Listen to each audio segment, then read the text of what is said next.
Hello everyone. Question का statement है so that the relation R on real number define as R is equal to a comma b a less than equal to B square is neither reflexive nor symmetric nor transitive.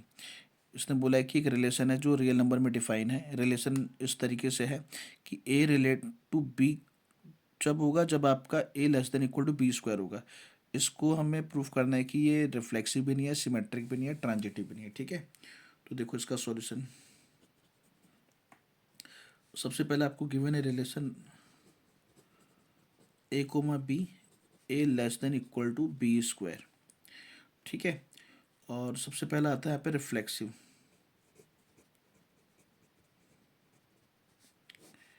ठीक है भाई, reflexive में हमें proof करना होता है A comma A belongs to relation. ठीक है, तो यहाँ पे हम लेट करेंगे एलिमेंट ए बिलोंग्स टू कहाँ पे, यहाँ से रियल नंबर में से।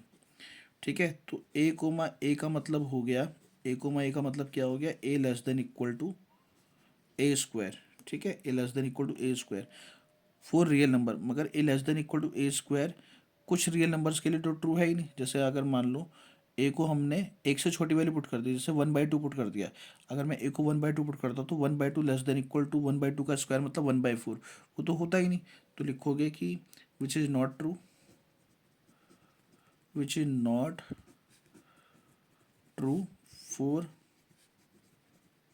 सम a belongs to real number. ठीक है, तो इसका एग्जांपल देते हैं।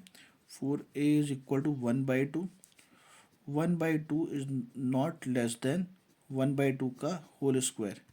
ठीक है ना, तो इसीलिए आर इज नॉट रिफ्लेक्सिव। ठीक है जी, अब करते हैं आपका नेक्स्ट सिमेट्रिक। सिमेट्रिक के लिए दो एलिमेंट की जरूरत होती है, तो लेट ए को B belongs to relation, sorry real number. अब इसमें हमें क्या गिवन होता है, A comma B belongs to relation है। इसका मतलब A less than equal to B square है। तो इसका मतलब क्या ये होगा कि B less than equal to A square? नहीं, ये इसका मतलब नहीं होगा। ठीक है, इसके लिए भी एक एग्जांपल से आपको समझा दो। देखो लिख देते हैं, for some a comma B belongs to real number. तो देखो फोर, जैसे मान लो ए इज इक्वल टू, इसमें हमने ले लिया 1 और बी इज इक्वल टू 2 ले लिया। तो भाई 1 less than equal to 2 square है, सही है। मगर यहाँ से आपका 1 less than equal to 2 square आ पाएगा? नहीं आ पाएगा। ठीक है ना, तो इसीलिए बी कोमा ए मैंने सेम लिख दिया। ये 2 लेस देन इक्वल टू 1 का स्क्वायर नहीं आ सकता ना भाई, 2 लेस देन 1 का स्क्वायर नहीं होता। तो इसलिए b comma a not belongs to relation, मतलब आर इज नॉट सिमेट्रिक। ठीक है जी, फिर आता है ट्रांजिटिव।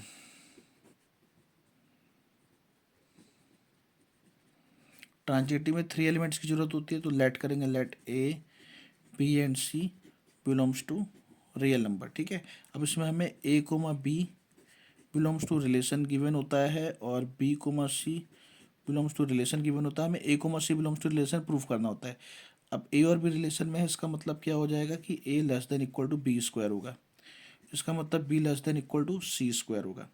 ठीक है, मगर A less than B square है और B less than C square है, तो इसका ये मतलब बिल्कुल भी नहीं है कि आपका, सॉरी, इसका ये मतलब नहीं है कि आपका A less than equal to C square होगा। ठीक है, ये नहीं होगा। इसके लिए भी हम एक एग्जांपल से समझते हैं। देखो जैसे कि मैंने ए को एक वैल्यू ली, जैसे ए को 4 ले लिया और बी को कोई नेगेटिव वैल्यू लो ताकि स्क्वायर हो जाए और वो सी से लेस हो जाए, तो इसको हमने -3 ले लिया और सी को 1 ले लिया ताकि वो -3 लेस देन इसके स्क्वायर से रहे। अब देखो A less than equal to B square मतलब 4 लेस देन इक्वल टू -3 का स्क्वायर, ये ठीक है। और B less than equal to C square मतलब -3 लेस देन इक्वल टू 1 का स्क्वायर, ये भी ठीक है। मगर C less than equal to, sorry, A less than equal to C square को चेक करो, मतलब कि 4 लेस देन इक्वल टू 1 का स्क्वायर, ये गलत है, मतलब ये है नहीं। तो इसका मतलब A comma C not belongs to relation, मतलब आर इज नॉट ट्रांजिटिव। ठीक है भाई, आर हमारा ट्रांजिटिव भी नहीं होगा। ठीक है, तो ये इसके साथ आपका क्वेश्चन हो गया कंप्लीट। ठीक है।